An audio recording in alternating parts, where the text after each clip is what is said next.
Bonjour et bonne année à tous, on se retrouve aujourd'hui pour le recap 2020. Pour cela, vous trouverez des timecodes mois par mois sur les actualités qui ont marqué la grande distribution pendant toute l'année et vous trouverez, si vous êtes un peu plus curieux, des liens en description pour en savoir davantage parce que là, on ne rentrera pas dans les détails de chaque point. Donc j'ai mes notes, c'est parti! En début d'année, il est de coutume de faire un recap sur l'année qui vient de s'écouler. Donc en janvier 2020, le point fort qui a été retiré de 2019, c'est que le modèle des hypermarchés est à remettre en question puisque les hypers sont de moins en moins fréquentés. Donc vous avez un débat très intéressant sur ce sujet. Est-ce que les hypermarchés sont voués à disparaître ou pas ? On a vu l'émergence de difficultés dans les négociations entre Coca-Cola et Intermarché qui se sont soldées par des ruptures en rayon. Effectivement, au cas où vous ne le sauriez pas, au premier trimestre de chaque année, les contrats sont revus pour tout ce qui est prix d'achat, chartes, la logistique, la livraison, etc., les pénalités. Ensuite, 38 distributeurs se sont engagés davantage contre la lutte anti-gaspillage. Pour ça, ils se sont engagés soit à mettre un rayon anti-gaspillage dans leur linéaire, soit à simplifier la durée de vie des aliments. Et malheureusement, sur le mois de janvier, aussi note négative, ça a été la suppression de 900 emplois pour l'enseigne Cora. En février, les enseignes Géant Casino et Casino Supermarché ont signé un plan de formation et de développement de compétences sur 3 ans pour toutes les hôtes et les hôtesses de caisse afin qu'elles puissent se reconvertir parce qu'on le sait tous, c'est un emploi qui est voué à fortement diminuer, voire peut-être à disparaître avec les années. Donc c'est sur 3 ans et c'est pour un budget total de 5 millions d'euros. Donc belle initiative. Toujours sur le mois de février, on a l'émergence d'un nouveau label bio. Donc c'est le label Bio Française Équitable, BFE, qui a été lancé par la Fédération de l'agriculture biologique, la FNAB, qui garantit aux consommateurs des légumes biologiques et des produits en France à un prix qui rémunère correctement les agriculteurs. Pour soutenir ce nouveau label, l'enseigne Picard et Surgelés a décidé de développer une gamme avec ce label. Toujours dans les bonnes initiatives, on a Auchan qui lance un espace de vêtements d'occasion, donc seulement dans certains hyper pour le moment. Et c'est un partenariat qui s'effectue avec Papatam, donc à voir ce que ça donne. Mais effectivement, le marché de l'occasion va beaucoup investir les rayons de la grande distribution en 2020. En mars, premier confinement, c'est la crise, tout le monde se rue sur les rayons, grosse rupture dans tous les rayons, dans toutes les enseignes, dans toutes les marques. Dans le domaine technologique, on a Monoprix qui s'est associé à Ocado, donc c'est une grosse plateforme de logistique. Ça permet de développer un entrepôt entièrement robotisé, il se situe à Fleury-Mérogis. L'objectif c'est de développer le e-commerce alimentaire. Il y a 10 000 références et il est prévu d'ici donc 2021 à voir si ça sera réalisé. À peu près 50 000 références dans le catalogue de cette plateforme. Pour le groupe Casino, il y a eu le rachat d'une de ses enseignes qui est Leader Price, donc ça a été racheté par Aldi. Comme on l'a dit sur le mois précédent, on a le développement de l'occasion et donc là c'est au tour de Carrefour qui fait un partenariat avec Cash Converter pour développer les Carrefour Occasion. C'est des petits espaces dédiés au marché de l'occasion. En avril, Carrefour fait à nouveau parler de lui puisqu'il fait un partenariat avec Uber Eats. Donc à présent, vous pouvez vous faire livrer de petites courses grâce à la plateforme d'Uber. Toujours dans le souci du confinement et de tout ce qu'il a engendré, il y a eu la polémique des primes prévues pour les salariés de la grande distribution. Le gouvernement a annoncé une prime de 1 000 €, mais qui a été plus ou moins suivie par les enseignes. Il y a eu une polémique sur l'inflation des prix. Est-ce que la grande distribution se renflouait les poches en augmentant tous leurs prix? Selon certaines études, c'est absolument faux. Il y a eu une perception de la montée des prix parce que, en termes de fruits et légumes, effectivement, ça a augmenté. Mais si on regarde au global les caddies, normalement, les prix n'ont pas plus augmenté que ça. Après, il y a eu plusieurs facteurs qui ont été dégagés pour cette perception ressentie. C'est notamment le fait qu'on se rendait beaucoup plus en commerce de proximité, dont les prix sont communément plus chers que les hypermarchés ou les grands supermarchés. Donc ça peut jouer énormément. Et il y a aussi un troisième facteur, le fait qu'on avait plus de repas à payer qu'auparavant, puisque que ce soit pour les enfants ou pour les adultes, les cantines étant fermées, il a fallu assurer beaucoup plus de repas. Donc tout de suite, ça joue sur le tarif global du budget. Important à noter aussi, dans le domaine du e-commerce, les entrepôts Amazon ont fermé entre le 16 avril et le 19 mai. En mai, il n'y a pas eu beaucoup d'actualités. On peut noter quand même la grosse polémique des masques qui ont été cachés par la grande distribution. Je dois dire que je peine à comprendre quel intérêt aurait eu la grande distribution à cacher des stocks de masques au lieu de les vendre en temps de pénurie. Il n'y a jamais eu de stock caché. Et s'en est suivi pas très longtemps après la polémique de est-ce qu'on doit payer son masque ou pas. En juin, il y a eu le nouveau directeur exécutif de Carrefour France qui a été nommé.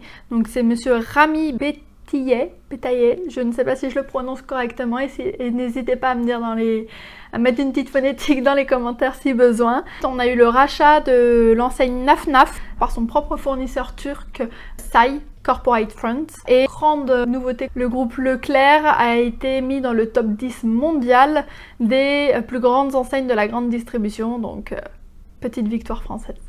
En juillet, on dénombre plusieurs rachats, notamment celui de Conforama par le groupe Mobilux, donc qui détient également But, et le rachat d'une grande partie de La Halle par le groupe Beaumanoir, qui détient Morgan, Cache-Cache, Bonobo, etc. Il y a eu le report des soldes d'été, et pénalement, il y a eu une grosse actualité, puisqu'il y a eu une amende de pas moins de 93 millions d'euros pour avoir formé un cartel. Donc un cartel dans la grande distribution, c'est une entente pour s'accorder sur un prix.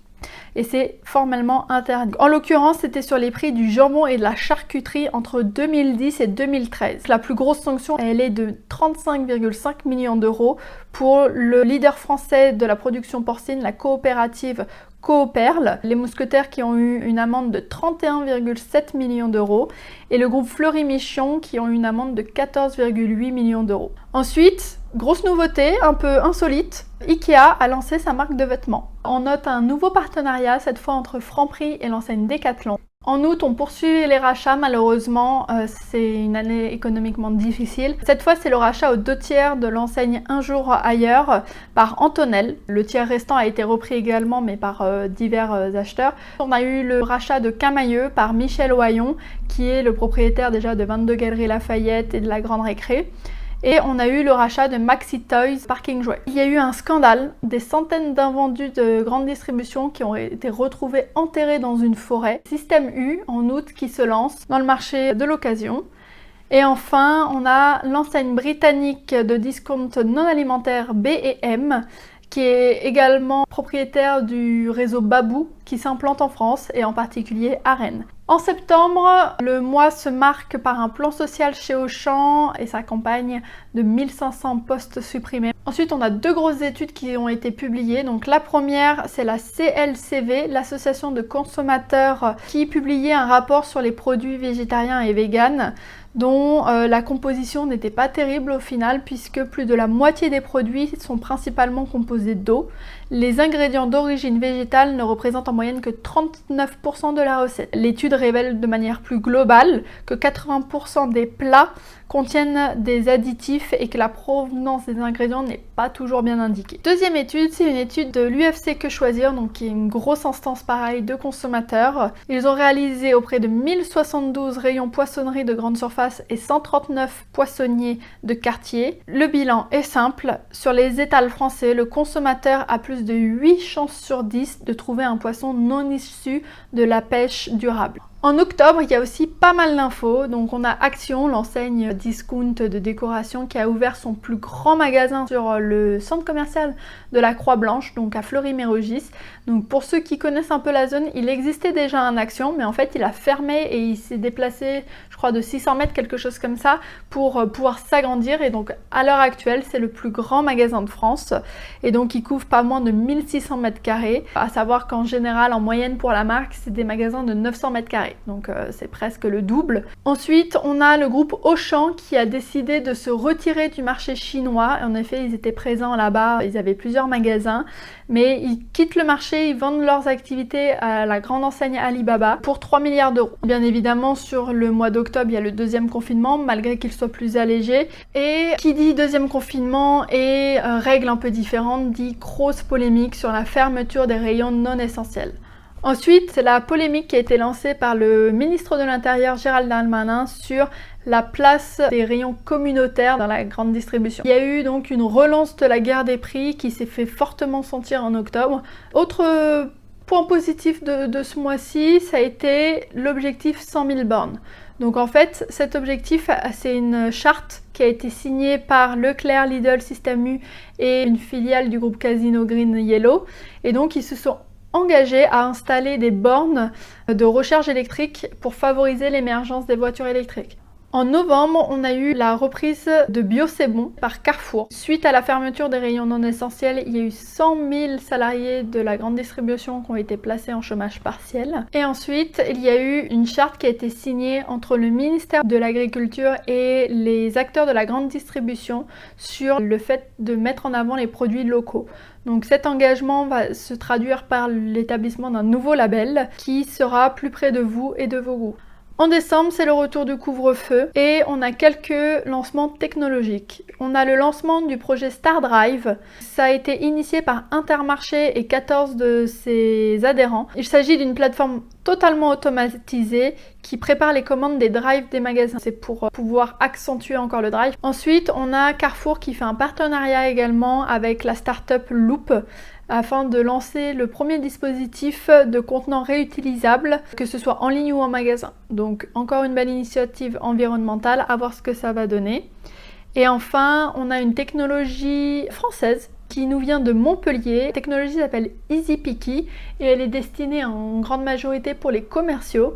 Donc ça va permettre de faire les relevés qui prennent énormément de temps. En gros, on met le téléphone sur appareil photo, on passe devant le rayon et a priori ça fait le relevé pour le commercial. Donc voilà pour l'actualité 2020, elle a été riche. Là, ce n'est qu'une liste qui est non exhaustive, donc s'il y a des activités qui vous ont marqué particulièrement, n'hésitez pas à les faire savoir dans les commentaires parce que je serais très curieuse. Personnellement, moi ça va être le rachat de Conforama par le groupe Mobilux puisque j'ai plein d'anciens collègues ayant travaillé dans cette enseigne qui étaient concernés, donc moi c'est un peu l'actualité qui a rythmé mon année. Merci de m'avoir suivi aujourd'hui. Ce genre de bilan, je pense que je les referai, mais peut-être plus trimestriellement ou au semestre, à voir selon la richesse de l'actualité. Mais j'espère qu'elle vous aura intéressé et je vous dis à bientôt.